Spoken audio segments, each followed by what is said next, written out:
Hello and good evening from Rwanda's capital here in Kigali, and many thanks for joining us on this 17th day of November. These are the top stories today. First Lady Jeanette Kagame has called on men to take part in the fight against cervical cancer, stressing that women cannot do it alone. Chief Justice Nazir Yayo says Rwanda will not be discouraged by the slow execution of the arrest warrants issued across the world seeking trial of the people suspected to have participated in the 1994 genocide against the Tutsi. Security and peace experts say there is a need for international cooperation in addressing the issues of young children being exploited by armed groups in the region. On the international scene, new outbreaks of bird flu have been reported across Europe and Asia, with 21 people in China being infected with the virus.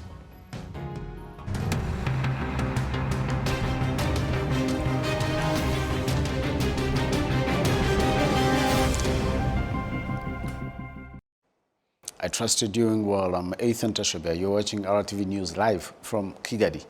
Rwanda's First Lady Jeanette Kagame has called on men to take part in the fight against cervical cancer, stressing that women alone cannot do it.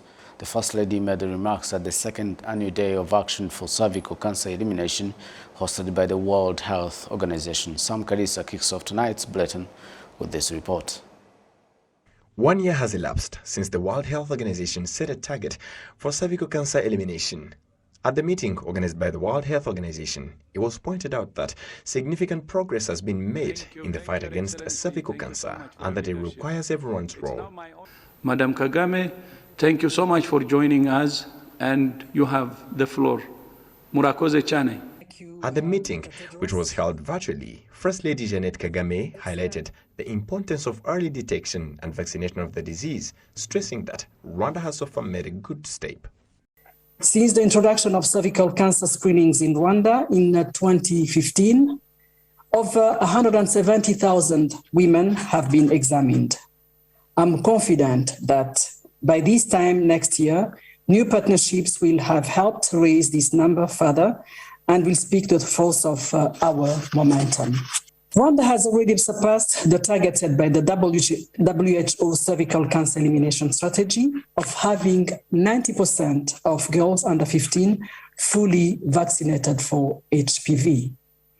In fact, since 2011, our immunization of young girls aged 12 has consistently stood above 90%. However, research has emerged in favor of also inoculating young boys against the virus in order to reduce transmission rates. The Director General of the World Health Organization, Dr. Tedros Adhanom Ghebreyesus, noted that at the time when the world is battling the COVID-19 pandemic, cervical cancer vaccines have reduced, but there is hope that they might be increased in the near future.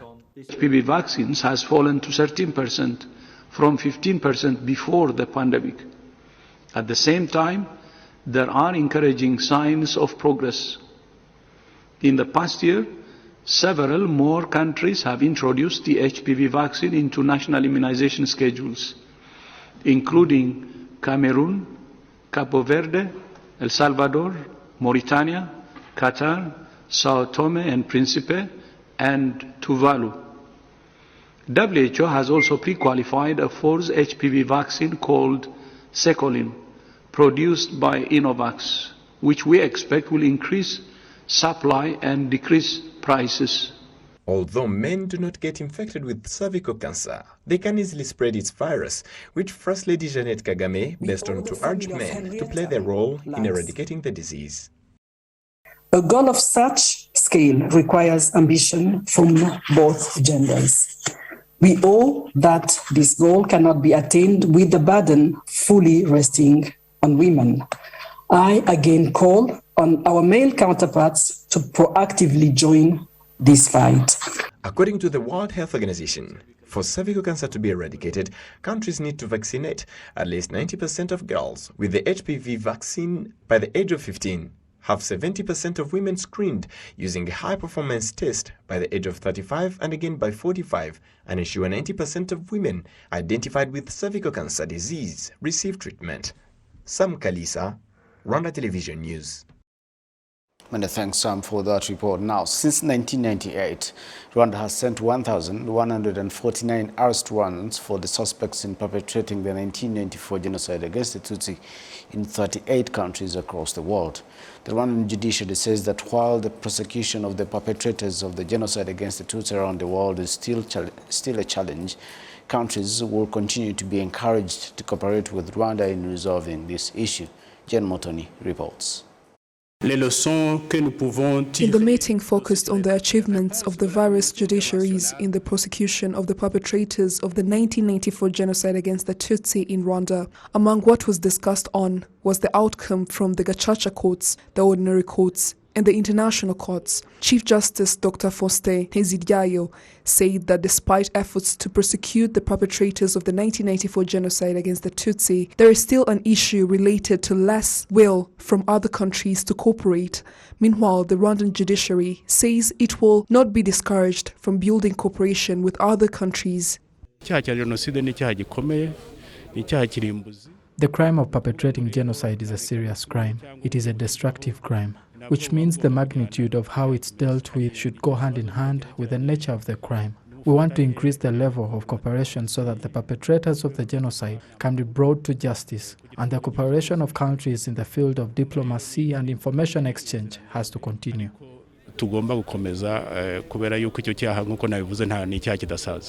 The chairperson of RCN Justice and Democracy Organization, Eric Gillett, who co-chaired the meeting, concluded that the reason to why some countries did not participate in handing over the perpetrators of the 1994 genocide was due to not taking this crime seriously, and that even in countries that managed to do so was largely due to the efforts invested by the relatives of the genocide victims and survivors.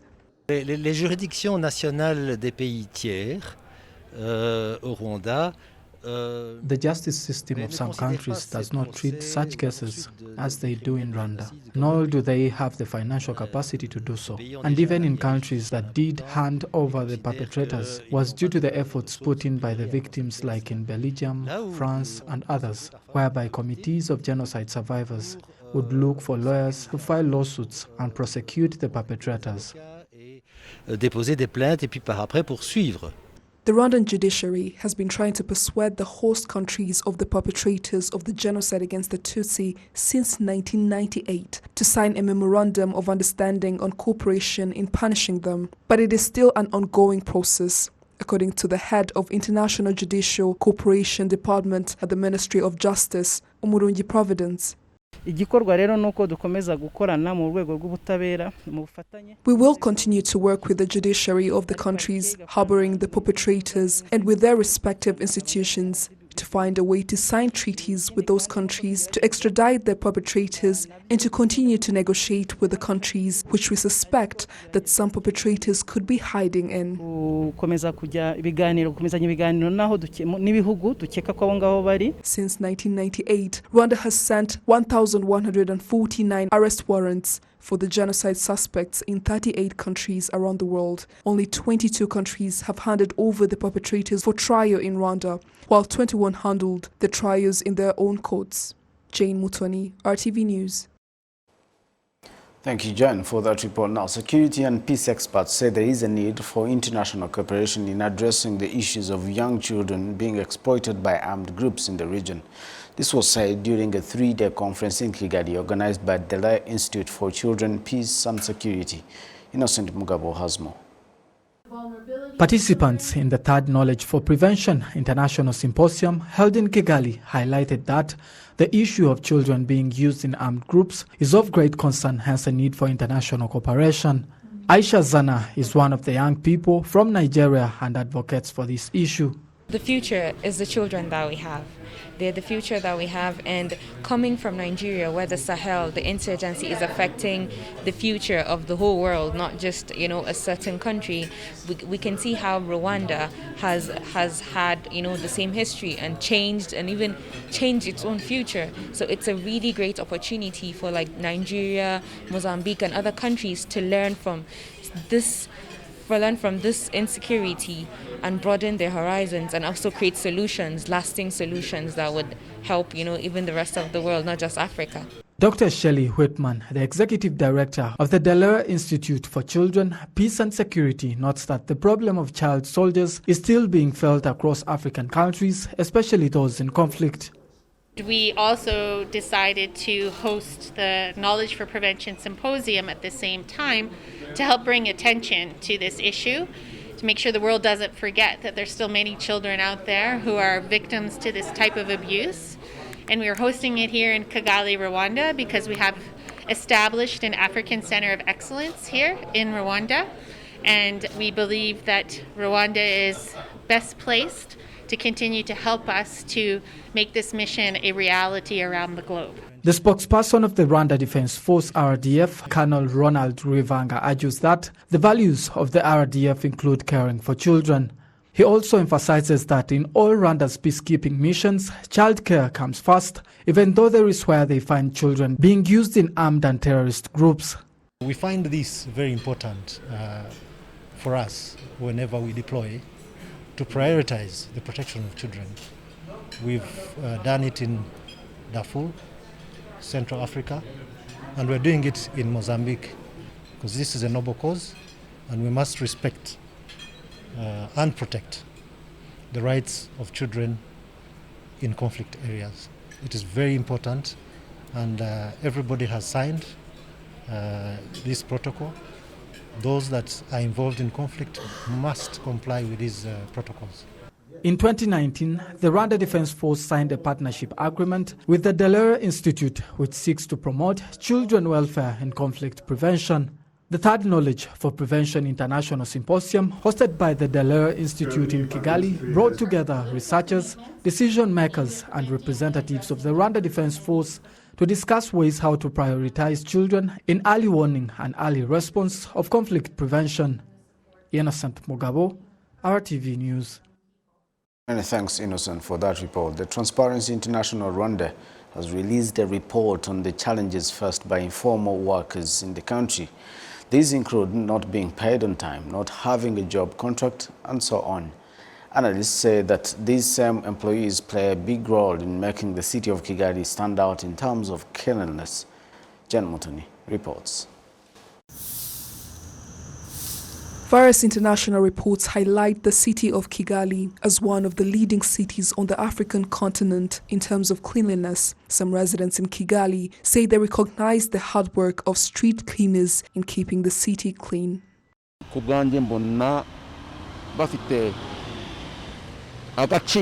Personally, I believe that they are valuable people because they play a huge role in keeping the city clean. Kigali street cleaners are predominantly women, and they wake up early at 5 a.m. so that they can reach various streets across Kigali city. I wake up around 4:30. I wake up at 4:50 so that by 6 I've reached to my station. It's a job that most people tend to undermine, yet it contributes greatly to the fact that Rwanda, especially Kigali city, stands out internationally in terms of cleanliness. When the city is clean, it feels good. Nonetheless, a study shown by Transparency International Rwanda found that some of the street cleaners face problems of not being paid on time, lack of employment contracts, lack of unpaid leave, and more. The CEO of one of the cleaning companies says that not paying them on time is due to various reasons.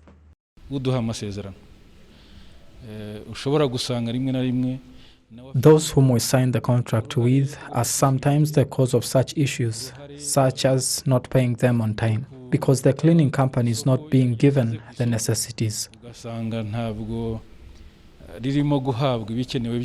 While conducting this research, more emphasis was put on road cleaners, motorcyclists, and security guards. The chairperson of Transparency International Rwanda, Ingabire Marie Immaculée, says that local authorities should address these issues. It is extremely sad to see a person that spends all day sweeping the streets, not getting paid for almost 3 to 4 months, yet it is their only source of income. Local authorities need to stand up and do something about it. Since 2009, Transparency Rwanda has received 60,987 complaints of unpaid errors and poor working conditions, while in 2021, it has received 4,515. Of these, 86 are for street cleaners, 8 are from security guards, and 19 are from motorcyclists. Jane Mutoni, RTV News. Sad report. They need to be paid indeed. Now, during a meeting between business leaders from Angola with their Rwandan counterparts on investment, the Angolan private sector assured that they are ready to invest in Rwanda, mostly in terms of modern agriculture, agro-processing, and in industries that make construction materials, as well as increase fish production in the country. We have this report. Members of the Angolan business delegation, which is set to spend a week in Rwanda, say that the vision which Rwanda is heading to is what attracted them to feel like they can invest in Rwanda. They say they came to take a look at the opportunities available in the country, of which they would invest in. According to the head of this delegation, Isabel Sarais da Cruz. Yesterday I signed a MOU with Marathon, and for us it's a pleasure to do business with Rwanda because the step that President Paul Kagame is doing for us is the best. For us, he is a guy who is going to change the mind of many African people. Is that we congratulate the development from Rwanda, and we want to take this step by step to Angola. Angolan people, they want to invest in the agriculture and fish, because we know that Rwanda, they import fish from China. For us, it's very, very difficult, because in Angola we have a lot of fish, and we have many type of fish that we can send to Rwanda to develop Rwanda. And African, because Angola to Rwanda is 2 hours directly fly. So if we are together, we can make everything better. The vice chairperson of Rwanda's Private Sector Federation, Eric Gishoma, says they are also ready to invest in terms of technology. We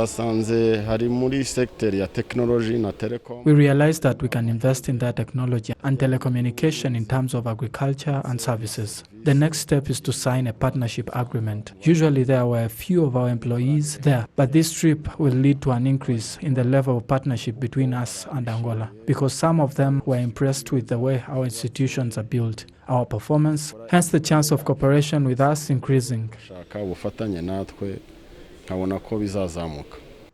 The Senior Investment Promotion Officer at the Rwanda Development Board, Philip Lucky, says that during the meeting, a number of opportunities were presented to the delegation. So there are several areas that we're able to highlight during the session. One is, we have Gabiro Agribusiness Hub project. This is one of the biggest irrigation projects that we have in the country that we're trying to promote and be able to generate potential leads that can, invest into the project. The other area is also Gako meat. This is another very important area that we're able to highlight during our conversation. And of course, horticulture. We know that horticulture is key for economy. If you want to sustain the supply of key essential commodities, whether it's fresh fruits, of vegetables, definitely we need to find ways of not just relying on what we have, but also boost production for us to serve our two markets more efficiently.